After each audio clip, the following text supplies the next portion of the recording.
যারা ছোট ছোট ছেলে মেয়েরা বিভিন্ন হোস্টেলে পড়ছে, প্রায় প্রচুর হোস্টেল, আজকে নর্থে যান, সাউথে যান, আজকে ধলাই যান, সব জায়গার মধ্যে, আগরতলায় যান, সব জায়গার মধ্যে এসটি হোস্টেল আমরা নির্মাণ করেছি, আরো নির্মাণাধীন রয়েছে। এবং সেখানে যারা ছেলে মেয়েরা পড়ছেন স্কুলের, তাদেরকে স্মার্ট ক্লাসের ব্যবস্থা করেছে। সেখানে আগে 45 টাকা খুব সম্ভব ছিল তাদের, সেই 45 টাকা থেকে এখন 80 টাকা করা হয়েছিল। কিছুদিন আগে আমি 100 টাকা করেছি সেখানে।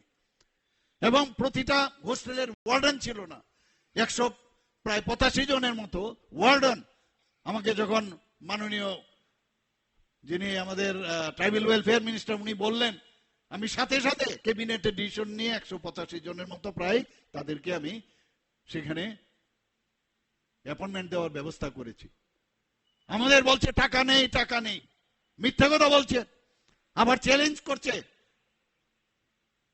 আমাদের 2024-25 অর্থ বছরে আমরা কত টাকা দিয়েছি, কমিটেড এক্সপেন্ডিচার বাদ দিলে প্রায় 39.06% আমরা এই এডিসি শুদ্ধ এই জনজাতি অধ্যুষিত এলাকায় আমরা টাকা খরচ করছি। এইবারের বাজেট 25-26-এ প্রায় 40% উপরে হবে বন্ধুগণ।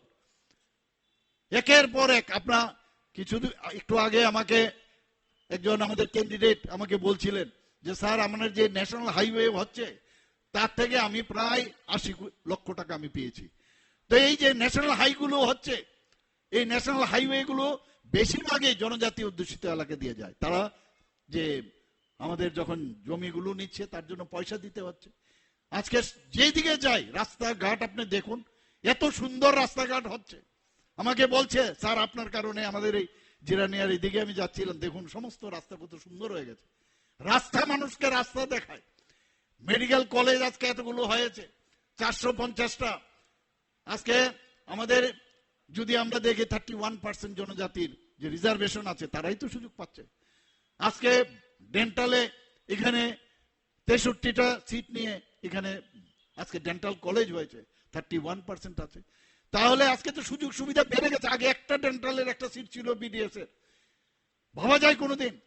আজকে কথায় কথায় মানুষ বাইরে চলে যেত, এই কথায় কথায় এখন এই বিধানসভার মধ্যে আমি বলেছি যে 80% বাইরে যে যাওয়ার প্রবণতা সেটা কমেছে। এটা চারটিখানি কথা নয়, মানুষ এখন সুপার স্পেশালিটি এখানে শুরু হয়েছে, নতুন আরেকটা সুপার স্পেশালিটি হসপিটাল হচ্ছে এবং প্রায় 900 কোটি টাকা তারা এখানে ব্যয় করবে এবং আস্তে আস্তে আস্তে আস্তে করে সেখানে একটা মেডিকেল কলেজ খুলবে। একটা মেডিকেল কলেজ আমরা অলরেডি ফাইনালও হয়ে গেছে প্রায়, সেটা এই এডিসি এলাকার মধ্যে আজকে আমবাসার মধ্যে আমরা করতে যাচ্ছি।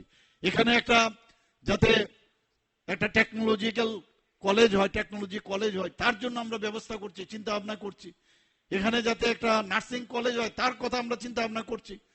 এবং শুধু আপনারা 17 তারিখের পর থেকে এই রেজাল্ট আমি জানি আপনারা যে আবির নিয়ে খেলবেন, গেরুয়া আবির নিয়ে, তারপরে দেখবেন যে এডিসি কিভাবে উন্নয়ন করা যায়। খালি আপনারা দেখবেন বন্ধুগণ, একের পর এক উন্নয়ন।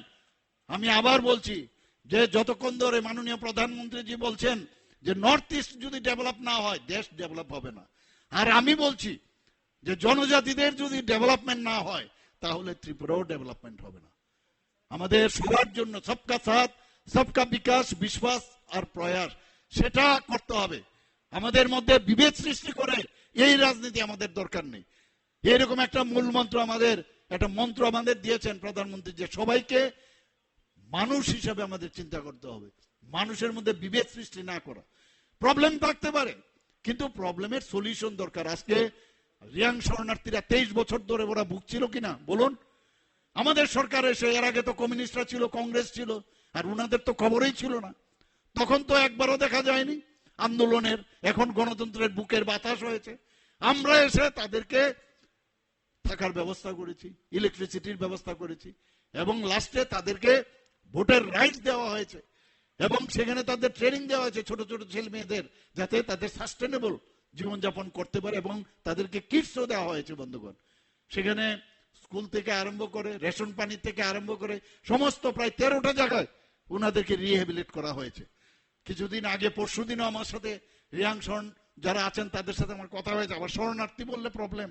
এটাকে নিয়েও ঘুম থেকে উঠে বসে কোন জায়গায় কি শব্দের কি মানে এটাকে কিভাবে বিশ্লেষণ করে কিভাবে মানুষের কাছে বোকা বানানো যায়। আরে মানুষ মন খুলে কথা বলবে, এই যে বিষয়গুলো আছে সেটাকে বসে মানুষকে বোকা বানায় আর যাত্রার মতো বলতে থাকে। আমি বলবো মানুষ ধরে ফেলেছে, চালাকি দিয়ে বেশি দিন চলে না, অল্প দিনের জন্য চলে, বেশি দিন কিন্তু লাস্টিং করে না বন্ধুগণ। আমরাও থাকবো, অনেকে থাকবে, এবং আমি এখনো বলছি সময় আছে। যারা আমাদের 2047 সনে আমাদের যে বিকশিত ভারত মাননীয় প্রধানমন্ত্রী যে টাইম লাইন দিয়েছে, এত স্পিডে ট্রেন চলছে, এই ট্রিপল ইঞ্জিনের সরকার এমন ভাবে যাবে। আমি সমস্ত পার্টির, এই সিপিএমও টেস্টেড, কংগ্রেসও টেস্টেড, কংগ্রেসের কথা বলে তো লাভই নেই।